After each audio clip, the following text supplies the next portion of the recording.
যেসব সূরার শেষ আয়াতে সিজদা দিতে হয় সেগুলি পাঠ করার পর কি প্রথম সিজদায় তেলাওয়াত অতঃপর রুকুতে যাব? সাধারণত ইমাম সাহেবদের দেখি নামাজে সিজদার আয়াত পাঠ করার পর আরও তেলাওয়াত করেন, এরপর রুকুতে যান। কিন্তু যেসব সূরার শেষ আয়াতে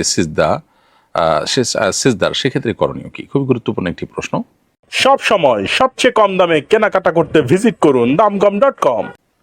আমরা যখন কোরআনে কারিমে তেলাওয়াত করব, কোরআনে কারিমের তেলাওয়াতের মধ্যে যে সিজদাটাতে যে আয়াতের মধ্যে তেলাওয়াতে সিজদা আছে, অর্থাৎ যে আয়াত পাঠের পর সিজদা করবার নির্দেশনা আছে, কোরআনের আশেপাশে সিজদা লেখা আছে, নিচে আন্ডারলাইন করা থাকে, সেগুলোর পর সিজদা দিতে হয়। এটি নবী করিম সাল্লাল্লাহু আলাইহি সাল্লামের নির্দেশনা। সো আমরা এগুলো তেলাওয়াতের পর সিজদা দিব। নামাজের মধ্যে এরকম আয়াত যদি তেলাওয়াত করেন আপনি, তাহলে সেক্ষেত্রে এই তেলাওয়াত করার পর ডাইরেক্ট সিজদায় গিয়ে উঠে তারপরে বাকি তেলাওয়াত শেষ করে এরপর রুকুতে যাবেন।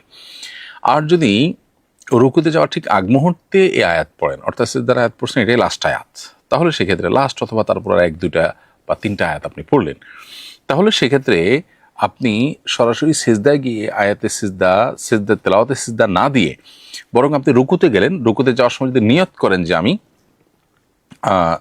সিজদার যে আয়াত তেলাওয়াত করেছি এই রুকুর মধ্যে সেটাকে ইনক্লুড করছি, অর্থাৎ আল্লাহর জন্য রুকুতে অবনত হলাম। কারণ আয়াতে সিজদাতে মূলত সিজদা দেওয়ার নির্দেশ থাকে অথবা সিজদা দেওয়ার কোনো হিস্ট্রি বর্ণনা করা থাকে, সেজন্য আপনি রুকুতে গিয়ে সিজদা দিচ্ছেন বা সিজদার মতো অবনত হচ্ছেন আল্লাহর সামনে, সেটি নিবেদন করছেন।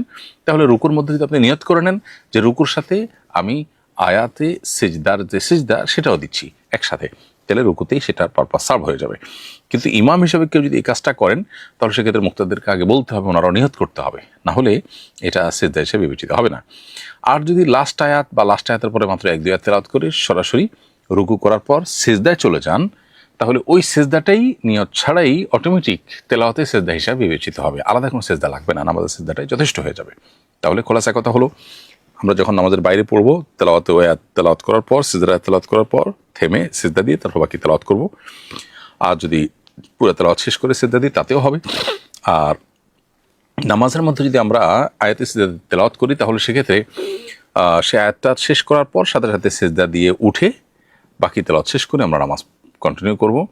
আর যদি মাঝে আমি না থেমে বরং ওই আয়াতটা তেলাওয়াতে সিজদার আয়াতটাকে আমি কেরাতের শেষ আয়াত হিসাবে ধার্য করি বা তারপর 1, 2 আয়াত তেলাওয়াত করি, তাহলে সেক্ষেত্রে আমি চাইলে রুকুতেই সিজদা নিয়ত করে ফেলতে পারি, একসাথে এই দুইটা হয়ে যাবে। সেক্ষেত্রে নিয়তটা করতে হবে, মুসল্লিদেরকে আগে বললে তারা নিয়ত করতে পারে, নাহলে তাদের সিজদা আলাদা করে দিতে হবে।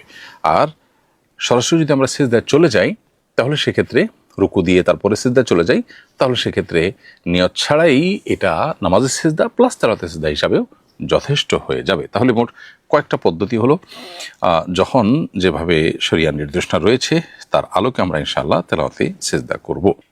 সব সময় সবচেয়ে কম দামে কেনাকাটা করতে ভিজিট করুন দামকম.com।